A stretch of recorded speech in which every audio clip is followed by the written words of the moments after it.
Amigos, bienvenidos a esta emisión de Televistazo. Estados Unidos bloqueará todos los bienes y propiedades de la banda delictiva Los Lobos y de su máximo jefe, alias Pipo, que se encuentren en ese país. ¿Qué tal, Gaby?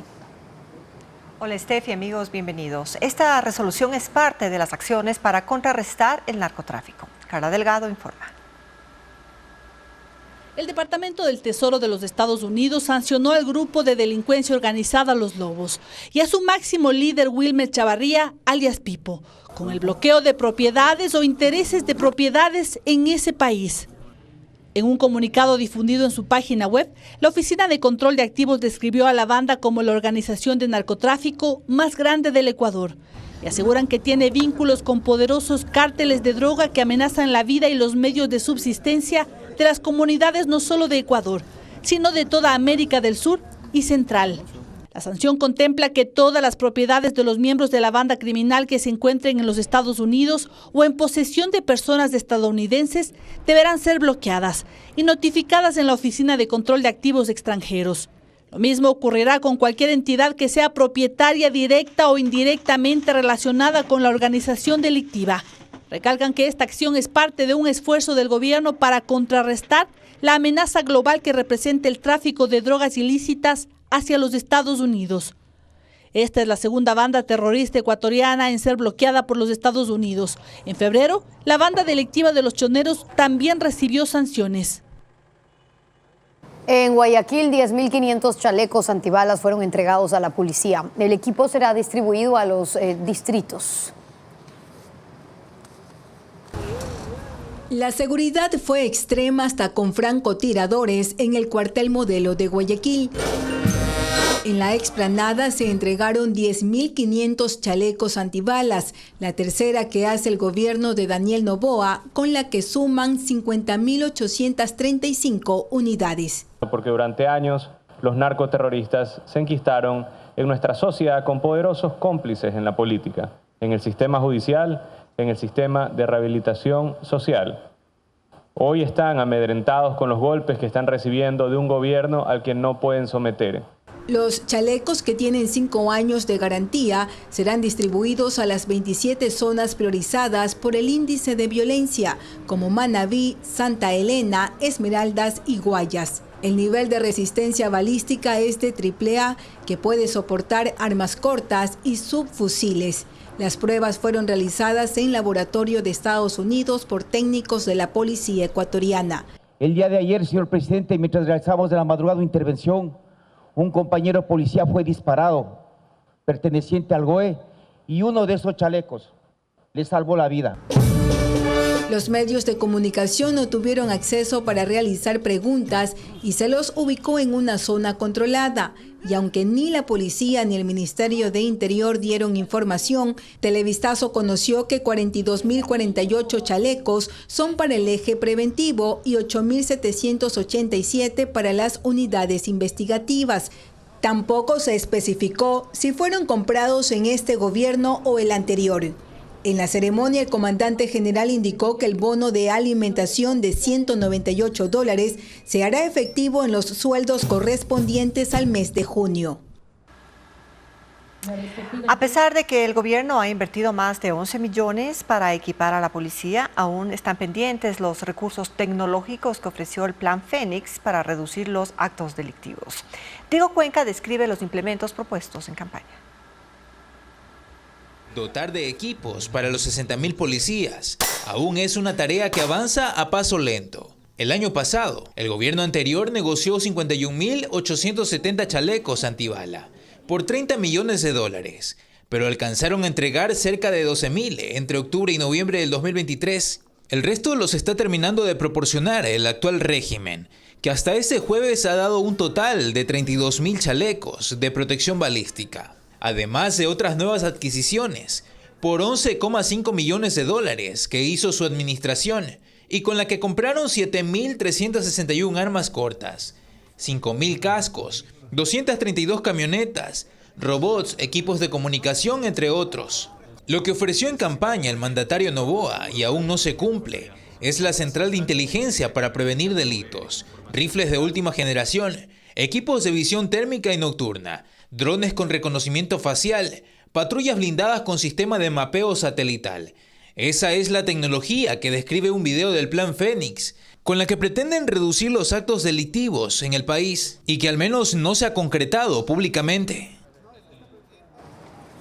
El SNAI integró un comité de emergencia en las cárceles tras las alertas de posibles amotinamientos debido a la falta de alimentación. El organismo niega que presos hayan fallecido por hambre. Paul Romero con el informe. 22.000 presos seguirán alimentándose con donaciones. El SNAI no tiene fecha para solucionar la falta de alimentación que empezó el 1 de mayo por problemas legales y económicos con la empresa proveedora del servicio, la Factoría, a la que el gobierno acusó de financiar a organizaciones criminales.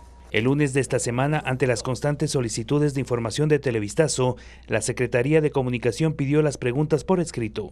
Este miércoles respondió en un documento de 2 páginas, pero sin datos concretos. Según la Secretaría, el SNAI está en etapa preparatoria para la contratación y adjudicación de un nuevo contrato. Aclaramos que si bien estamos en proceso de contratación, esto no quiere decir que no exista la entrega de alimentos en los centros privados de libertad.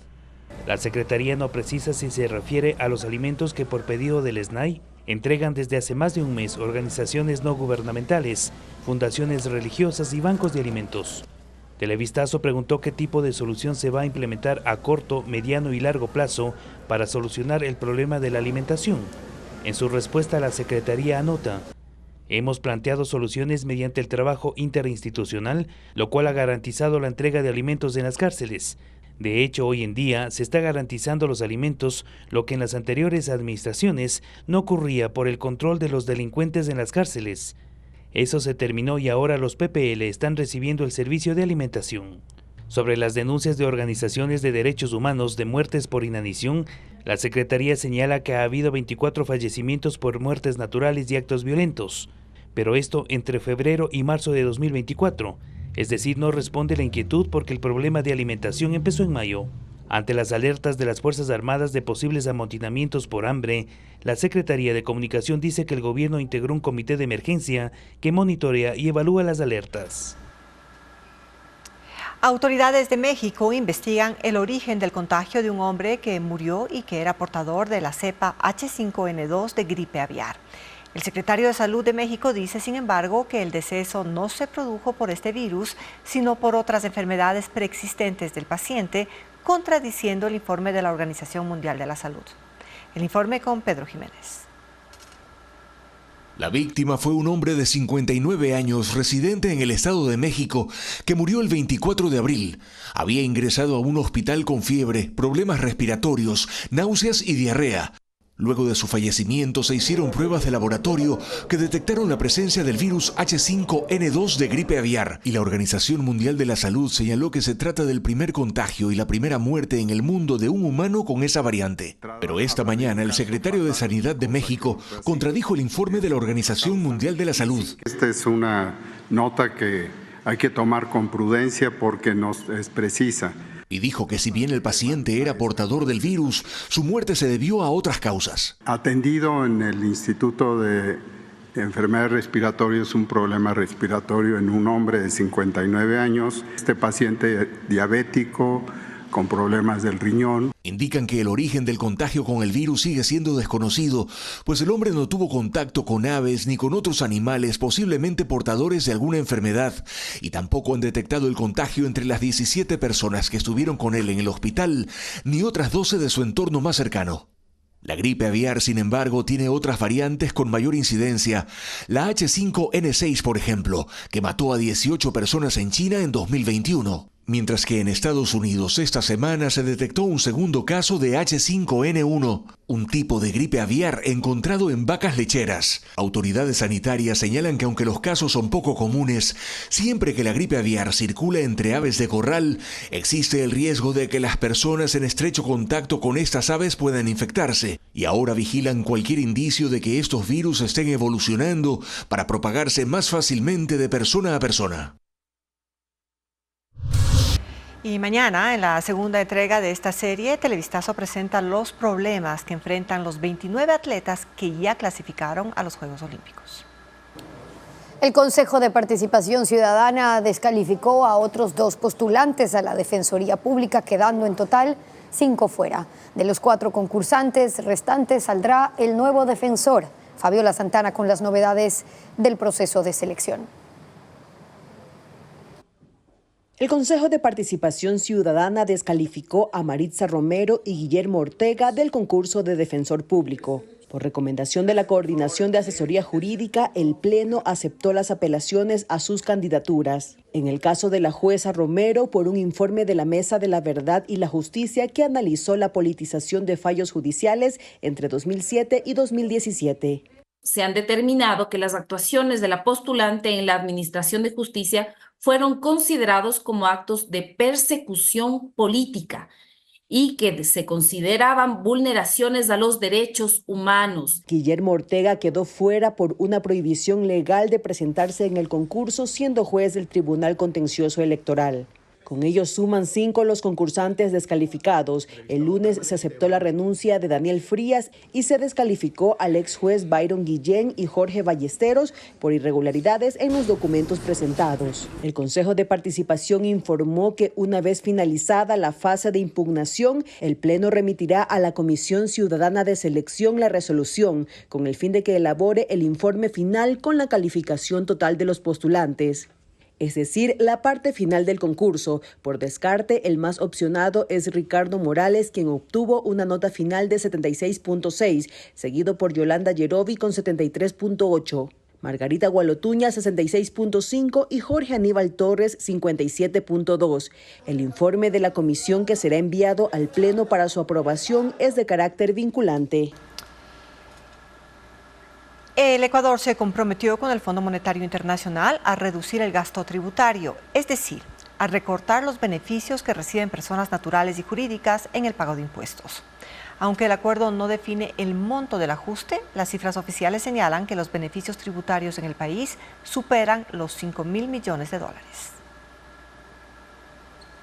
Como gasto tributario se conoce a aquellos beneficios o exoneraciones en los impuestos a pagar por motivos de interés público, equidad o justicia social. En 2023, el Servicio de Rentas Internas publicó el Manual de Gasto Tributario en el que consta en detalle cómo está compuesto. Con cifras de 2022, se establece que estos beneficios alcanzaban los 5.151 millones de dólares, equivalentes a un 33.9% de la recaudación neta de impuestos, a un 4.5% del Producto Interno Bruto. A esos impuestos que no se cobran, en unos casos por IVA y en otros por renta, el Fondo Monetario Internacional les ha puesto el ojo.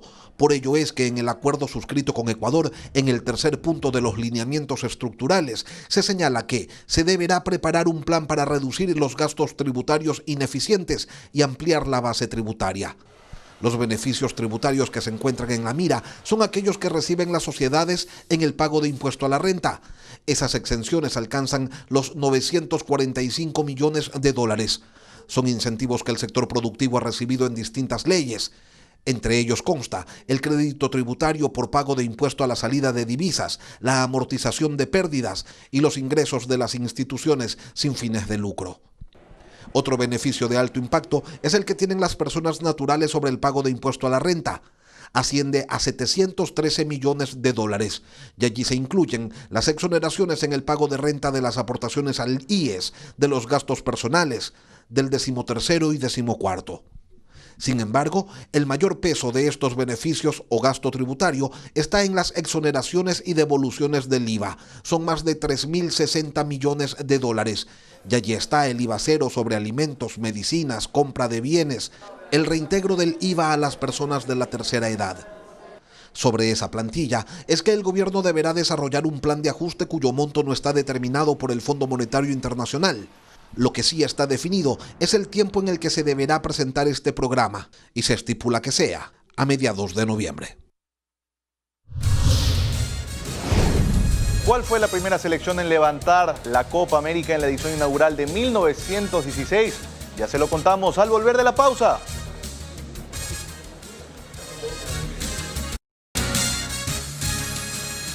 Las máquinas que usaron los mineros ilegales en Yutsupino y que fueron incautadas hace más de 2 años se oxidan y se entierran entre la maleza en Tena.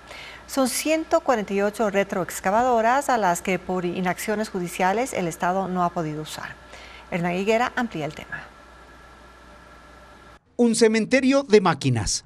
Eso es el centro de convenciones de Tena, donde desde hace 2 años, 4 meses, las autoridades depositaron la maquinaria y otros artefactos incautados a la minería ilegal que destruyó Yutsupino.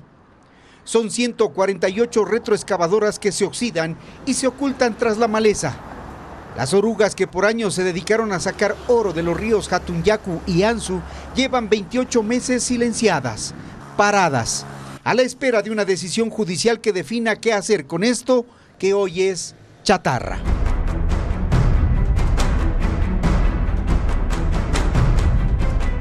Pese a que hubo intentos políticos en el anterior gobierno de entregar esta maquinaria a municipios, prefecturas y juntas parroquiales para remediación, construcción de vías o trabajos de prevención para el fenómeno del Niño, quedó en eso, en intentos. Sí hubo un decreto ejecutivo firmado por Guillermo Lasso en el que pedía usar todos los recursos para prevenir el fenómeno natural, pero no ha habido la sentencia de un juez para que esa maquinaria pueda ser usada.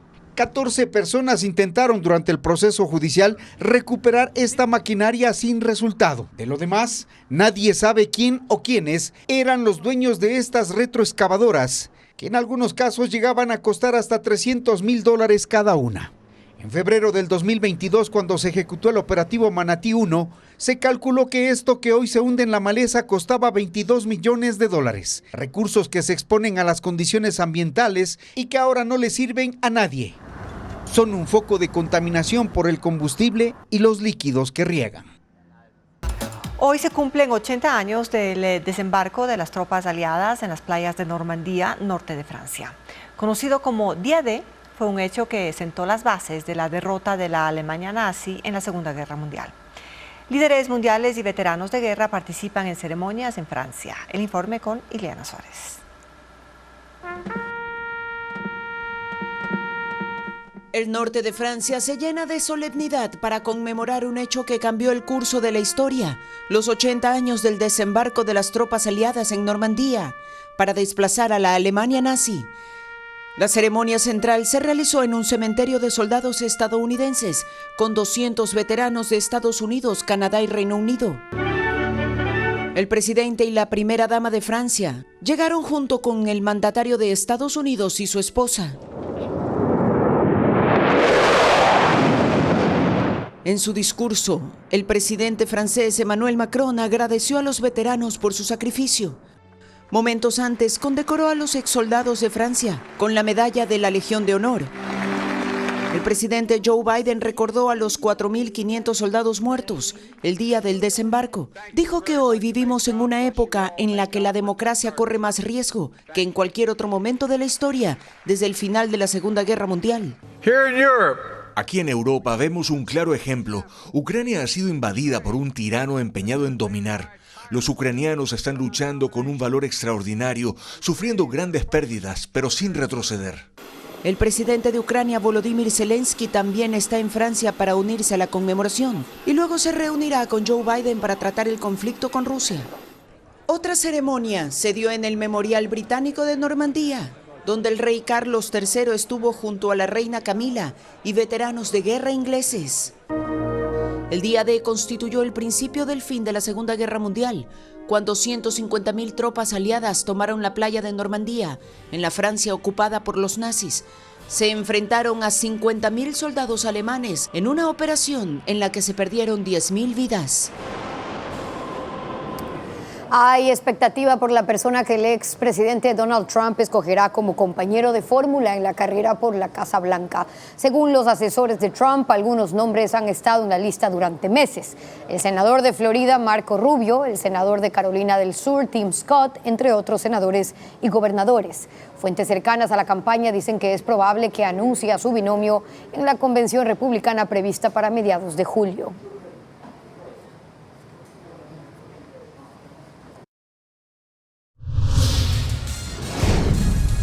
Listos los nombres de los abanderados de Ecuador para los Juegos Olímpicos de París 2024.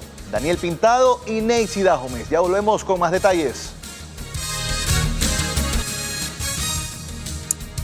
Y la pugna entre el Ejecutivo y el Legislativo se profundiza. El viceministro de Gobierno volvió a cuestionar a la mayoría legislativa y el presidente de la Asamblea le pidió dejarse de cuentas y chiquilladas. Patricio Díaz señala que la ley digital pone más tensión a las relaciones. Las tensiones entre Asamblea y Ejecutivo se profundizan. El viceministro de Gobierno, Esteban Torres, volvió a cuestionar a la Asamblea. Habló de una alianza contra el régimen de Daniel Noboa entre el Partido Social Cristiano, Revolución Ciudadana y Construye. Acusó a esos bloques de estar tomando acciones que tienen que ver con una campaña electoral en curso. Se están preparando para lo que viene y por eso la consigna es atacar, destruir al gobierno y evitar cualquier posibilidad en el caso de que el presidente Noboa quiera ser candidato de elección el 25. Defendió sus acusaciones de que con el análisis que hará la Asamblea del informe a la Nación, se busca afectar al presidente. No se esperaban lo de ayer, los hemos encontrado con las manos en la masa y eso es importante que los ecuatorianos lo sepan. El presidente de la Asamblea, Henry Kronfle, le volvió a responder y cuestionó otra vez la vocería de Torres e insistió en que está agudizando la pugna entre los dos poderes. Aquí está el respaldo, señores. Ya dejémonos de cuentos y de chiquilladas. El país no aguanta cuentos ni chiquilladas. El país necesita seriedad de la gente que va a hacer la vocería. Kronfle y la jefa del bloque oficialista, Valentina Centeno, estuvieron conversando por más de 20 minutos en el Pleno. Según el presidente de la Asamblea, su pedido era contrario a la actitud de Torres. A pedirme que conversemos para llevar un ambiente de paz entre todas las bancadas. Pero al menos hoy eso no parece tan fácil. El presidente de la República vetó totalmente la ley para el financiamiento directo a los gobiernos autónomos descentralizados, propuesta del presidente Kronfle. Y a su vez, la mayoría legislativa expresó sus dudas sobre la ley de seguridad digital que impulsa la oficialista Inés Alarcón, presidenta de la Comisión de Seguridad. No podemos permitir que un revanchismo político de las viejas prácticas políticas no permitan que se apruebe una ley que viene a beneficiar al pueblo ecuatoriano. Las tensiones siguen y los golpes se multiplican de lado y lado. 8 personas resultaron heridas tras un accidente entre un bus y una volqueta en el anillo vial de Quevedo, en la provincia de Los Ríos, ocurrido este jueves a las 5:30 de la mañana. El conductor del bus quedó atrapado debido al fuerte impacto y fue rescatado por unidades especializadas del Cuerpo de Bomberos de Quevedo. Mujeres de una comunidad de Imbabura usan atuendo indígena para jugar fútbol de mano. Conozca más de esta tradición al volver. El Comité Permanente por la Defensa de los Derechos Humanos denunció ante la Fiscalía del Guayas 4 violaciones sexuales a presos de la penitenciaría cometidas presuntamente por miembros de las Fuerzas Armadas. Bessie Granja conversó con sus representantes. Son 4 las denuncias por violación que el Comité Permanente de Derechos Humanos presentó en la Fiscalía de Guayas. Acusan a ciertos militares de este delito contra presos de la penitenciaría del Litoral, el pasado 22 de febrero durante operativos ejecutados en esa cárcel. Abraham Aguirre, defensor del colectivo, detalla que uno de los testimonios de los reos fue recogido durante una audiencia de habeas corpus por un juez de la Sala Especializada de lo Laboral. Los otros 3 testimonios fueron relatados al comité por familiares. En esta audiencia de habeas corpus manifiesta la víctima que en un operativo fue víctima de violación por parte de servidores militares, específicamente utilizando su armamento para ocasionar estas lesiones en la región anal. Según la defensa, los presuntos agresores no han sido identificados por las víctimas, por lo que solicitaron el detalle del personal que acudió ese día a los operativos. El pasado 1 de junio, Televistazo envió un pedido de información sobre estos casos al director del Servicio de Atención a Privados y Libertad SNAI, al Comando Conjunto de las Fuerzas Armadas y el Ministerio de Defensa, sin tener una respuesta hasta el cierre de este reportaje.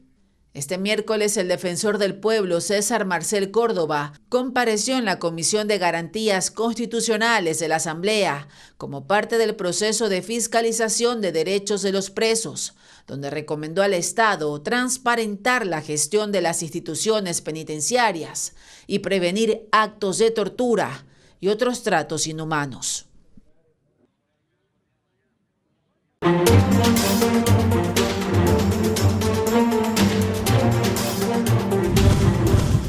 tradición, juegos que sobreviven.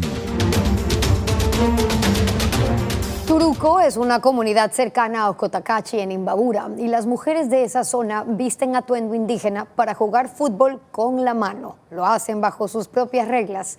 Hernán Higuera tiene más detalles del tradicional deporte.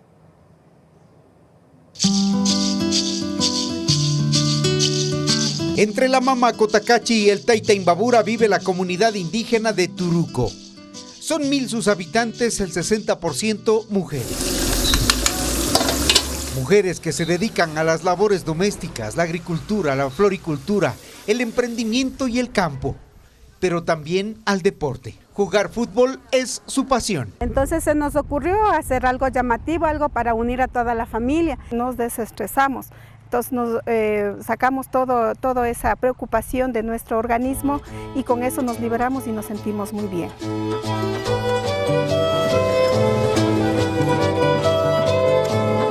Hacerlo en Anaco con alpargatas y con reglas establecidas fomenta la convivencia y el esparcimiento tras largas jornadas de trabajo.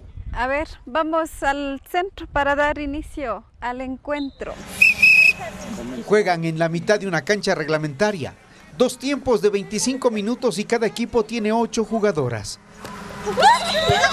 Se diferencian por el color del anaco, pero como el negro y el azul se confunden, un equipo abre una franja blanca.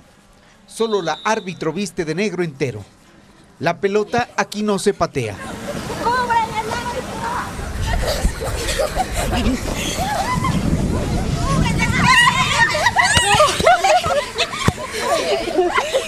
Sí, el balón solamente se lo puede llevar al frente con las 2 manos.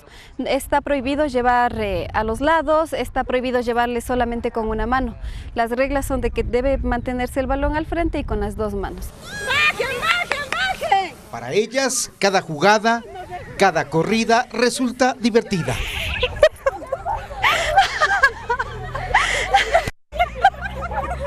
La caída pues fue un trompiezo que me di y me fui ya casi encima de mi compañera. Ajá. La idea es llegar al arco rival que no tiene arquera. Es una área de apenas 1 metro cuadrado en la que hay que meter el gol sin pisar el área.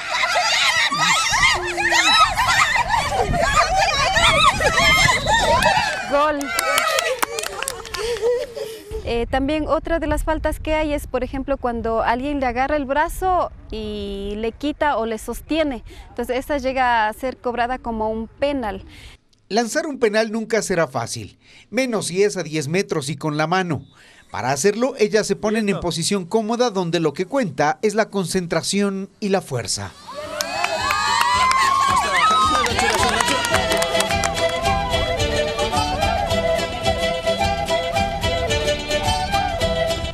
Este deporte es un motivo que tienen las mujeres de Turuco para compartir y divertirse entre ellas, que juegan desde hace 15 años y esperan que su deporte se esparza para así poder jugar con otros grupos sociales.